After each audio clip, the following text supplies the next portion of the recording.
feeding your curiosity, fueling our passion. Let's satisfy our quest for knowledge with today's question.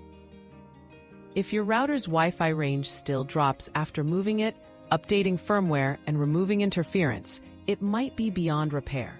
Persistent dead zones, very outdated hardware, or physical damage to antennas are key signs.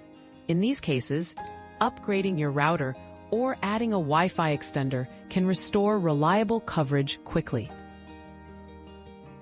Another mystery solved, but many more await. Keep up with our daily discoveries by subscribing and turning on notifications.